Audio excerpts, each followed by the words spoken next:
آج انشاءاللہ تعالی ہم سورہ یونس کی آیت نمبر 26 اور 27 پڑھتے ہیں اور ان آیات کو سمجھنے کی کوشش کرتے ہیں۔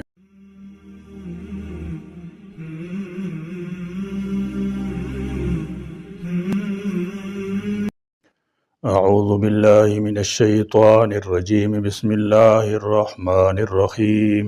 للذین احسنوا الحسنى وزیادہ ولا يرهق وجوههم قتر ولا ذلة أولئك أصحاب الجنة هم فيها خالدون والذين كسبوا السيئات جزاء سيئة بمثلها وترهقهم ذلة ما لهم من الله من عاصم كأنما أغشيت وجوههم قطعا من الليل مظلما أولئك أصحاب النار هم فيها خالدون۔ للذین، ان لوگوں کے لیے جنہوں نے احسنوا، نیکیاں کی، الحسنى، نیک بدلہ ہے، یعنی نیکی کا بدلہ جنت ہے، وزیادہ، اور مزید دیدار الہی ہے۔ فرمایا للذین احسنوا الحسنى وزیادہ۔ احسان کی تفسیر حدیث جبرائیل میں فرمایا ان تعبد اللہ کانک تراہ فإن لم تکن تراہ فإنہ یراک۔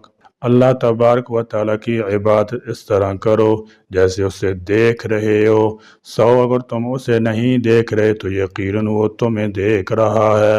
مقصد یہ کہ خلوص کے ساتھ اللہ کی بندگی کرنے والوں کو جنت کے ساتھ ایک عظیم زائد چیز بھی عطا ہوگی۔ زیادتن میں تنکیر تعظیم کے لیے ہے۔ اس آیت کریمہ میں الحسنى جو احسن کی مؤنث ہے، اس کا معنی سب سے اچھا بدلہ ہے، اور فرمایا ایک عظیم زائد چیز بھی ہے۔ زیادتن مصدر بمعنی اسم فاعل ہے۔ اس زیادتن سے مراد اللہ تعالیٰ کا دیدار ہے، اور حدیث میں بھی اس کی تفسیر دیدار باری تعالیٰ سے کی گئی ہے، جس سے اہل جنت کو جنت کی نعمتیں دینے کے بعد مشرف کیا جائے گا۔ سیدنا صہیب رضی اللہ تعالی عنہ کہتے ہیں کہ آپ نے فرمایا جب جنت والے جنت میں داخل ہو جائیں گے تو ایک پکارنے والا ندا دے گا کہ تم سے اللہ نے ایک اور وعدہ بھی کر رکھا ہے جسے وہ پورا کرنے والا ہے۔ جنتی کہیں گے کیا ہمارے چہرے روشن نہیں ہوئے، یا اس نے ہمارے دوزخ سے نجات نہیں دی، جنت میں داخل نہیں کر دیا، تو اب کون سی کمی رہ گئی ہے؟ آپ صلی اللہ تعالی علیہ وسلم نے فرمایا تب اللہ تبارک و تعالی حجاب کو ہٹا دے گا۔ اللہ کی قسم، جنتیوں کو جو کچھ بھی ملا ہوگا ان سب چیزوں سے زیادہ محبوب انہیں اللہ کی طرف نظر کرنا ہوگا، دیدار کرنا ہوگا۔ اور اس کا دوسرا مطلب یہ ہے کہ نیکوکاروں کو صرف ان کے اعمال کا اچھا بدلہ ہی نہ ملے گا بلکہ اللہ کے فضل و کرم سے اس سے بہت زیادہ ملے گا، اور یہ 10 گنا بھی ہو سکتا ہے، 700 گنا بھی ہو سکتا ہے، بلکہ اس سے زیادہ بھی، جبکہ بدکاروں کو اتنا ہی بدلہ دیا جائے گا جتنی برائی انہوں نے کی ہوگی۔ یعنی قیامت کے اس طویل دن میں جس کی مدت اس دنیا کے حساب سے 50,000 برس کے برابر ہے، کسی وقت بھی نیک اعمال کرنے والوں کے چہروں پر ایسی سیاہی ذلت نہیں چھائے گی جو کفار فجار کے چہروں پر چھائی ہوگی، بلکہ ان کے چہرے تر و تازہ، بارونق اور نورانی ہوں گے۔ ولا، اور نہیں، یرحق، ڈھانپے گی، وجوہہم، ان کے چہروں کو، قطر، سیاہی، ولا، اور نہ، ذلت، ذلت۔ اولئک، یہ لوگ ہیں، اصحاب الجنہ، جنتی، ہم فیہا، وہ اس میں، خالدون، ہمیشہ رہیں گے۔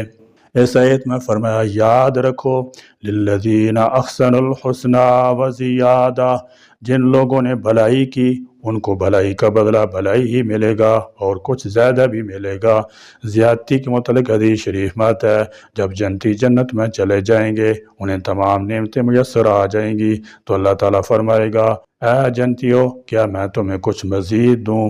وہ حیران ہو کر عرض کریں گے پروردگار تو نے مہربانی فرمائی، ہمیں جنت میں پہنچا دیا، ہمارے چہرے روشن کر دیے، تمام نعمتوں سے نوازا، اب مزید کیا ہو سکتا ہے؟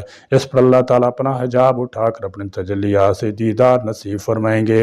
یہی زیادتی ہے جس کا اس آیت میں ذکر کیا گیا ہے۔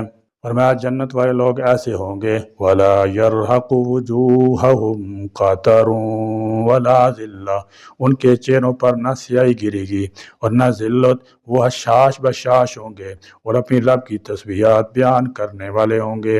فرمایا اولئک اصحاب الجنہ، یہی اہل جنت لوگ ہیں جو دارالسلام میں پہنچیں گے، ہم فیہا خالدون، اور اس میں ہمیشہ ہمیشہ رہیں گے۔ گویا نیکی والے لوگوں کے لیے دائمی نعمتیں ہوں گی، ان کو ان سے نکلنے کا یا نعمتوں کے ضائع ہونے یا ختم ہو جانے کا کوئی خوف و خطرہ نہیں ہوگا۔ والذین، اور وہ لوگ جنہوں نے کسبوا کیے السیئات برے کام، جزاؤ تو بدلہ سیئت برائی کا بمثلہا اس برائی کی مثل ہی ہے، وترہقہم اور ڈھانپ لے گی ان کو ذلت ذلت رسوائی، والذین کسبوا السیئات جزاء سیئۃ بمثلہا وترہقہم ذلہ۔ پچھلی آیت میں محسنین نیکی کرنے والوں کا بیان تھا، اب ان لوگوں کی حالت بیان کی ہے جو سیئات یعنی برائیوں کا ارتکاب کرتے رہے ہیں۔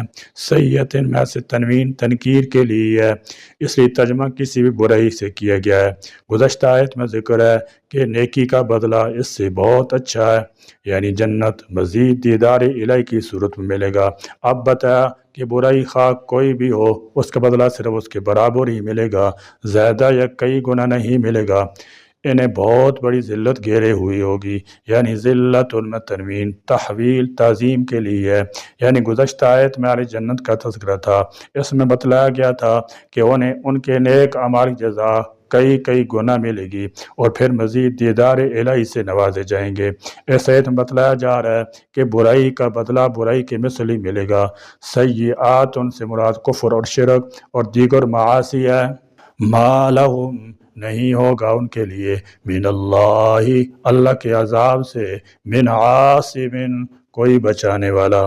فرمایا ما لہم من اللہ من عاصم، حقیقت میں تو دنیا یا آخرت کہیں بھی اللہ تعالیٰ کے سوا کوئی بچانے والا نہیں ہے، اور انسان دنیا میں بہت سارے تلاش کر لیتا ہے اور سمجھتا ہے کہ ان کے ذریعے سے میں نے اپنی مراد حاصل کر لی ہے، مگر آخرت میں اس قسم کے سب اسباب ختم ہو جائیں گے اور ہر ایک کو یہ یقین ہو جائے گا کہ اب اللہ کی پکڑ اور اس کے عذاب سے بچانے والا کوئی نہیں، جیسے کہ سورہ قیامہ میں فرمایا یقول الانسان یومئذ این المفر کلا لا وزر الی ربک یومئذ المستقر، اور انسان اس دن کہے گا کہ بھاگنے کی جگہ کہاں ہے، ہرگز نہیں، پناہ کی جگہ کوئی نہیں، اس دن تیرے رب ہی کی طرف جا ٹھہرنا ہے۔ جس طرح اہل ایمان کو بچانے والا اللہ تعالیٰ ہوگا، اسی طرح انہیں اس روز اپنے فضل خاص سے نوازے گا۔ علاوہ ان کے لیے اللہ تعالیٰ اپنے مخصوص بندوں کو شفاعت کی اجازت بھی دے گا، جن کی شفاعت بھی وہ قبول فرمائے گا۔ کانما یوں محسوس ہوگا گویا کہ اغشیت اوڑھا دیے گئے، وجوہہم ان کے چہروں کو قطعا ٹکڑے، من اللیل رات کے، مظلماً جبکہ وہ اندھیری ہو۔ فرمایا کانما اغشیت وجوہہم قطعا من اللیل مظلما، غاشیہ یغشا ڈھانپنا، اغشا یغشی کسی پر کوئی چیز ڈال دینا جو اسے ڈھانپ لے۔ ان کے چہروں کی حد سے بڑی ہوئی سیاہی کو تشبیہ دی ہے کہ گویا اندھیری رات کے اندھیروں کے کئی ٹکڑے ملا کر ان کے چہروں پر ڈال دیے گئے ہوں جنہوں نے ان کو ڈھانپ رکھا ہو۔ مجرموں کے چہروں کی سیاہی کا ذکر اللہ تعالیٰ نے کئی مقامات پر کیا ہے۔ بہرحال اس دنیا میں بھی جب کوئی مجرم پکڑا جاتا ہے یا اپنی رہائی سے مایوس ہو جاتا ہے تو اس کے چہرے پر سیاہی ذلت چھا جاتی ہے، اور یہ لوگ چونکہ عادی مجرم ہوں گے پھر ان کے بچاؤ کی کوئی صورت نہ ہوگی، لہذا ان کے چہروں پر اس قدر تاریکی چھا رہی ہوگی جیسے اندھیری رات کا کچھ حصہ ان کے چہروں پر جما دیا گیا ہے۔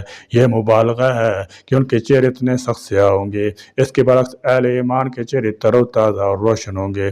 اولئک یہ لوگ ہیں اصحاب النار جہنمی ہم فیہا خالدون وہ اس میں ہمیشہ رہیں گے۔